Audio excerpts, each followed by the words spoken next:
Masungka everyone, মই লক্ষ্য পুনৰবাৰ সকলোকে স্বাগতম জনাইছো। আমি ৰিজনিংৰ মক টেষ্ট সিৰিজ কৰি আছিলো, বহুত বেছি ইম্পৰ্টেন্ট ৰিজনিংৰ মক টেষ্ট সিৰিজ।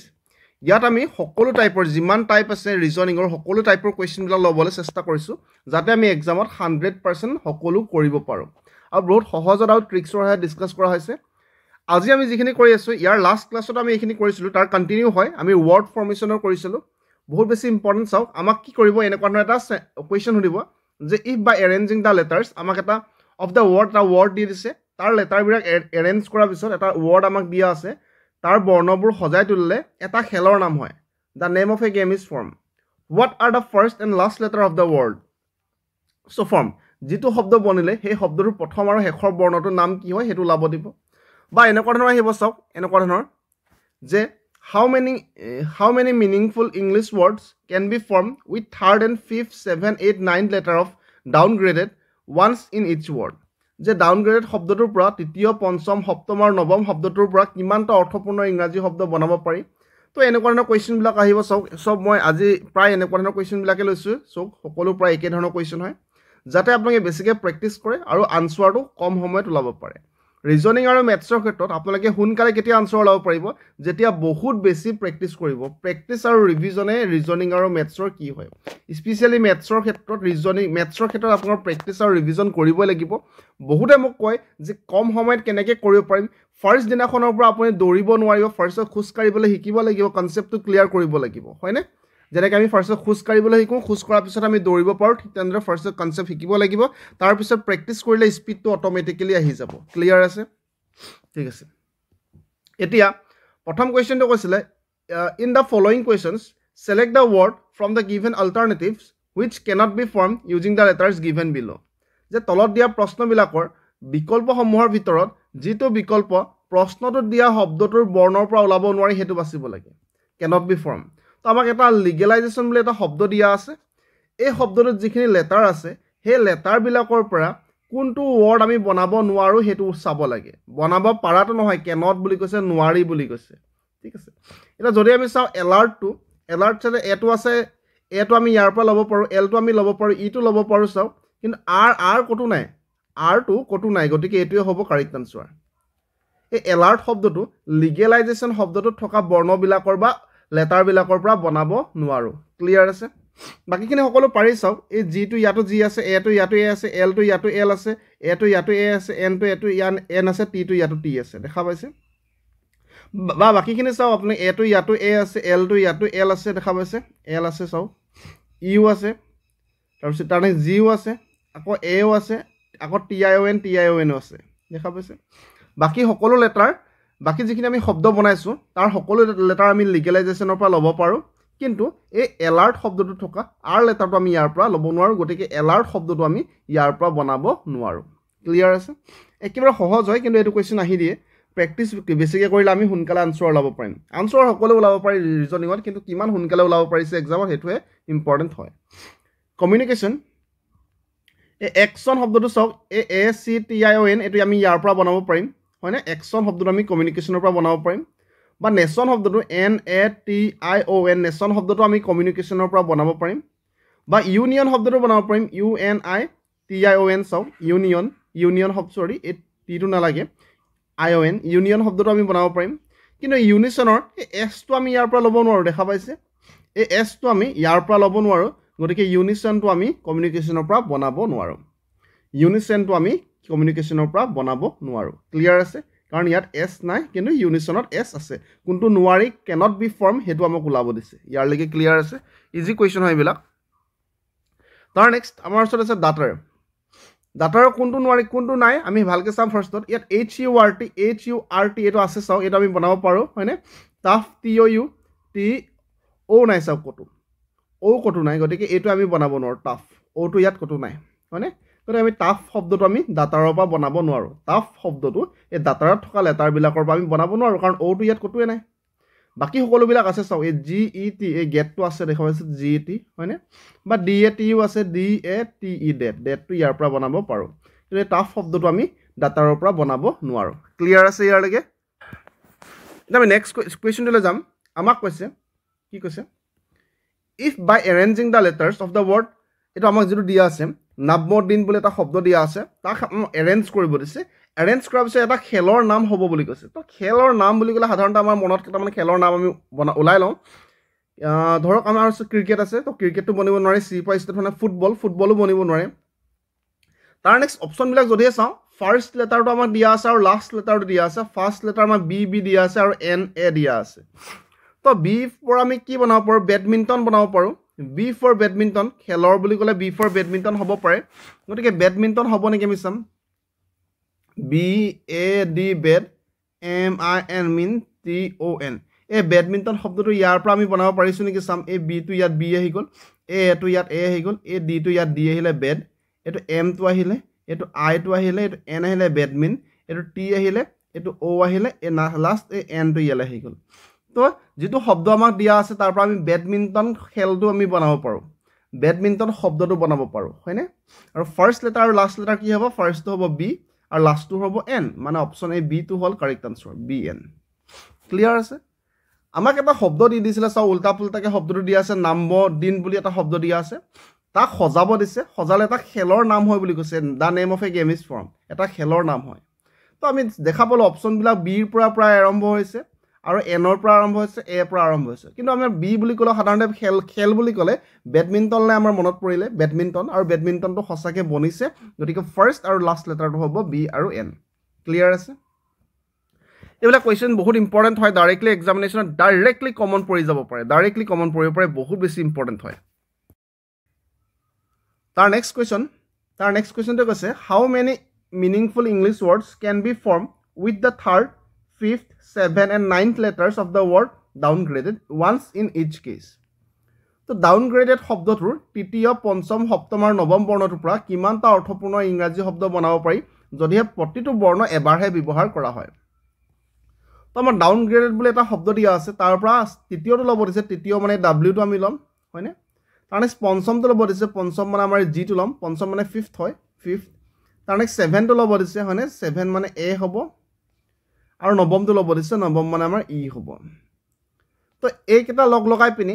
প্ৰতিটো বৰ্ণ মানে আমি এবাৰে ব্যৱহাৰ কৰিব পাৰিম মানে আমি 4টা লেটাৰ অকল ল'ব পাৰিম 5টা ইটো আমি দুবাৰ ব্যৱহাৰ কৰিব নোৱাৰিম বা এটো দুবাৰ ব্যৱহাৰ কৰিব নোৱাৰিম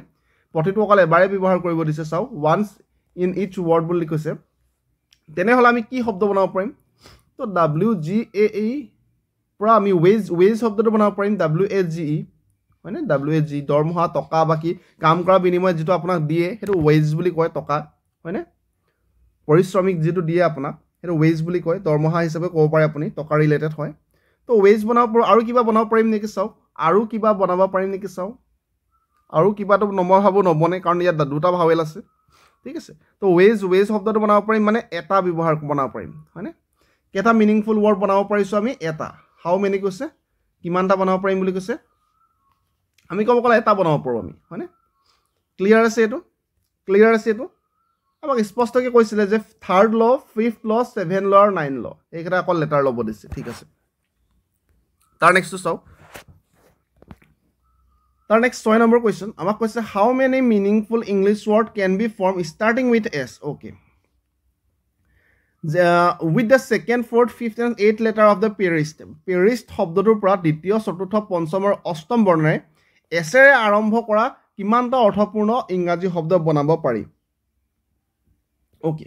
এছেৰে আৰম্ভ কৰিব লাগিব শব্দটো আমাক কি ল'ব দিছে দ্বিতীয় লেটাৰটো ল'ব দিছে গতিকে আমি এটা ই ল'ম আমাক চতুৰ্থটো ল'ব দিছে গতিকে আমি এটা আই ল'ম আমাক পঞ্চমটো ল'ব দিছে গতিকে আমি এছ ল'ম আৰু আমাক অষ্টমটো ল'ব দিছে অষ্টম গ'লে 6 7 8 আমি ডি ল'ম ঠিক আছে ডি ক্লিয়াৰ আছে নিশ্চয় আমাক ফ'ৰ্থ ল'ব দিছে প্ৰথমত আমাক কি ছেকেণ্ড ল'ব দিছিলে ই ল'লোঁ থাৰ্ড ল'ব দিছিলে এটা চাগে আমাক নহয় আমাক ফ'ৰ্থ ল'ব দিছে এটা চাওক ফ'ৰ্থ ল'ব দিছে ফ'ৰ্থ লোৱাৰ কাৰণে আমি আই ল'লোঁ এটা হয়নে তাৰ নেক্সট আমাক ফিফথ ল'ব দিছে গতিকে এছ ল'লোঁ তাৰ নেক্সট আমাক এইথ ল'ব দিছে গতিকে আমি ডি ল'লোঁ হিচাপ কৰি চাব পাৰি লেটাৰবিলাক 1 2 3 4কৈ আপোনালোকে এতিয়া আৰম্ভ কিহেৰে কৰিব দিছে শব্দটো আমাক এছেৰে কৰিব দিছে গতিকে মই এছেৰে আৰম্ভ কৰিম এছেৰে ইয়াত এছ আহিলে তো এছেৰে আৰম্ভ কৰা এছ ডি আই আছে SIDE ছাইড হ'ব SIDE ছাইড হ'ব হয়নে ছাইড মানে গমেই পাইছে ছাইড ঠিক আছে তো কেইটা শব্দ বনাব পাৰিম এটা এছেৰে আৰম্ভ কৰা অকল আমি এটাই শব্দ বনাব পাৰিম এইকেইটা বৰ্ণ লৈ পিনি আৰু প্ৰতিটো বৰ্ণ অকল এবাৰহে ব্যৱহাৰ কৰিব দিছে গতিকে সাইডটো হ'ব কাৰেক্ট আনসাৰ মানে অকল আমি এটাই বনাব পাৰিম অৰ্থপূৰ্ণ মিনিংফুল ইংলিশ ওয়াৰ্ড ঠিক আছে ইম্পৰ্টেন্ট হয় এবিলাক তাৰ নেক্সট চাও আমাক কৈছে if it is possible to make one meaningful word with first third fifth 11th of inheritance তো ইনহেৰিটেন্সৰ পৰা প্ৰথম তৃতীয় পঞ্চম আৰু একাদশ তো পঞ্চম ফার্স্ট মানে আমি আই লম তৃতীয় মানে আমি এইচ লম থার্ড মানে আমি এইচ লম ফিফথ বুলি ক'লে আমি আৰ লম ঠিক আছে ইয়াৰ লগতে ক্লিয়াৰ আছে নিশ্চয় তাৰ নেক্সট আমাৰ 11 বুলি ক'লে আমি ই লম হিচাপ কৰক আপোনালোকে 1 2 3 4 5 6 7 8 9 10 11 ই লম হয়নে তো আমাৰ ওচৰত এটা শব্দ আহিলে আই এইচ আৰ ই তো ইয়াৰ পৰা আমাক কি বুলি কৈছে আমি হেতু চাম which আমাক ওয়ার্ড বনাব দিছে which would be the third letter of the word from left যে কোনটো বাওঁফালৰ পৰা তৃতীয় স্থানত থাকিব আমাক এটা কেটা হাটা শব্দ বনাব দিছে হয়নে আৰু আমাক কৈছে if more than one such word can be formed give y as answer যদিহে এটাতকৈ বেছি অৰ্থপূৰ্ণ শব্দ বনাব পাৰি তেনেহলে y উত্তৰ দিব দিছে আৰু যদি এটাও বনাব নোৱাৰি তেনেহলে z উত্তৰ দিব দিছে তো এইটো এনেকুৱা ধৰণৰ আমি ইয়াৰ আগৰ ক্লাছতো চাইছো আমি এনেকৈ চাইছো তো আমি চাম যিকেইটা আমি লেটাৰ পালো I H R E ইয়াৰ পৰা আমি কেটা শব্দ বনাব পাৰি আমি হেতু চাম ফাৰ্ষ্টত তো এইচৰ পৰা আৰম্ভ কৰিলে H I R E higher এটা হ'ব H I R E higher কাৰোবাক হায়াৰ কৰা জবৰ কাৰণে হায়াৰ কৰা তাৰ নেক্সট আৰু এটা হ'ব H I E R Iyer এই H টো সাইলেন্ট হয় আয়াৰ মানে কি হয় উত্তৰাধিকাৰী কাৰোবাৰ সম্পত্তি উত্তৰাধিকাৰী ই হল ঠিক আছে উত্তৰাধিকাৰী টাইপৰ বুজে আয়াৰ তো আমি দুটা শব্দ পাইছো যেতিয়া আমাক কৈছে চাওক কি বুলি কৈছে if more than such words can be formed give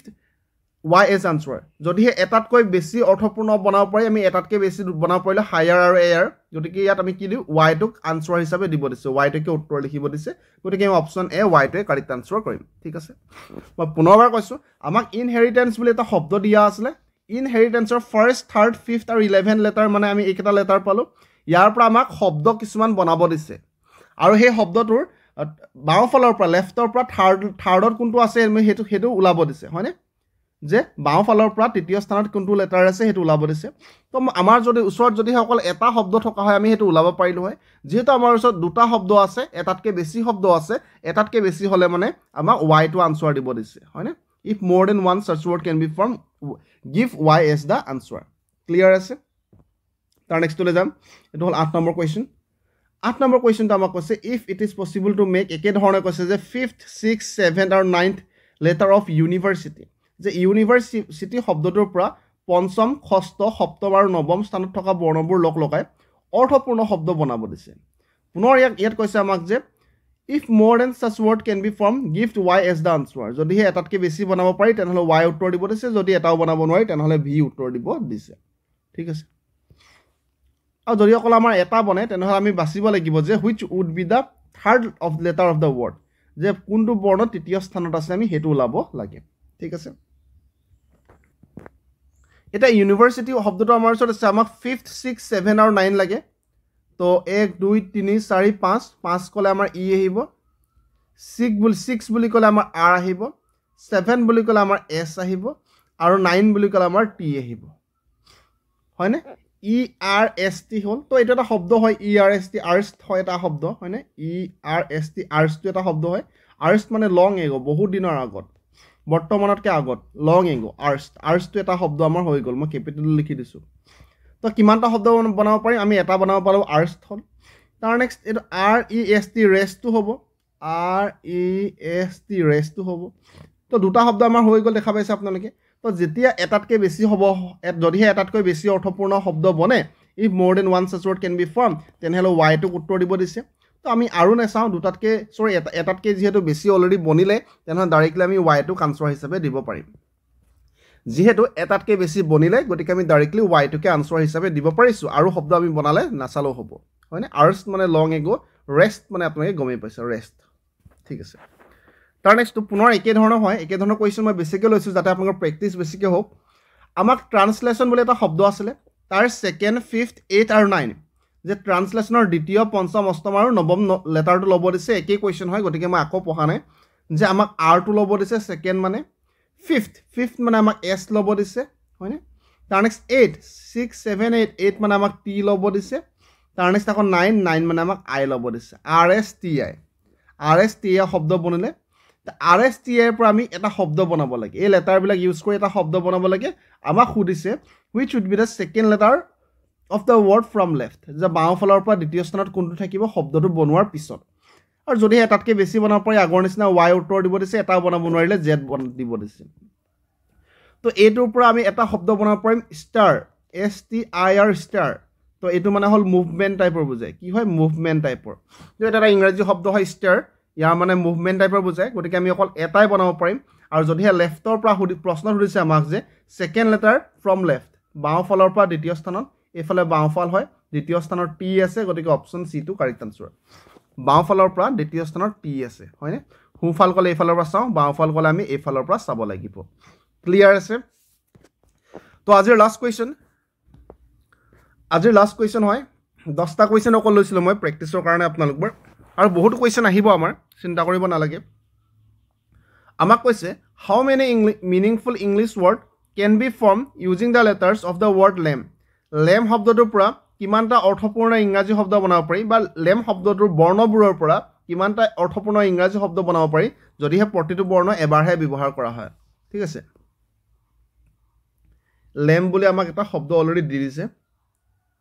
এতিয়া লেমটো নিজে এটা শব্দ আমি বনাব পাৰিছোঁ লেমৰ পৰা লেম এটা শব্দ হৈছে হয়নে লেমৰ পৰা লেম এটা হ'ল তাৰ নেক্সট আমি কি বনাব পাৰিম MEAL মিল MEAL মিল বা আমি MALE মেলো বনাব পাৰিম পুৰুষ MALE মেল তো আমি কেইটা বনাব পাৰিম লেমৰ পৰা আমি লেম এটা শব্দ বনাব পাৰিলোঁ মিল এটা বনাব পাৰিলোঁ খাদ্য মেল এটা বনাব পাৰিলোঁ পুৰুষ গতিকে আমি তিনিটা শব্দ বনাব পাৰিলোঁ সো অপশ্যন ডি টো কাৰেক্ট আনচাৰ লেম শব্দটোৰ পৰা আমি কিমানটা ইংৰাজী অৰ্থপূৰ্ণ শব্দ বনাব পাৰিলোঁ তিনিটা বনাব পাৰিলোঁ ক্লিয়াৰ আছে মই আশা কৰিছোঁ ক্লিয়াৰ আছে চাওক প্ৰেক্টিছৰ কাৰণে হয় ইয়াৰ পিছত আমি এই টপিকটো ইয়াতে শেষ কৰিছোঁ পিছত আমি আৰু প্ৰেক্টিছ কৰিম প্ৰয়োজন হ'লে ইয়াৰ পিছত আমি নেক্সট টপিকটোলৈ যাম ইয়াৰ পিছত যিখিনি আমি বেলেগ আছে বেলেগ টাইপৰ আৰু বাকী কুৱেশ্যনখিনি কৰিবলৈ চেষ্টা কৰিম ইম্পৰ্টেণ্ট ছিৰিজ মই পুনৰবাৰ কৈছোঁ প্ৰেক্টিছ বেছিকৈ কৰক ৰিভিজন বেছিকৈ কৰক ৰিজনিঙৰ গোটেই টাইপৰখিনি আমি কভাৰ কৰিবলৈ চেষ্টা কৰিম মাত্ৰ আপুনি ক্ৰিষ্টেল ক্লিয়াৰ বুলি কমেণ্টত লিখিব তেতিয়া আমি ভিডিঅ' বনাবলৈ উৎসাহ পাওঁ বাকী বহুত বেছি শুভেচ্ছা জ্ঞাপন কৰিছোঁ ধন্যবাদ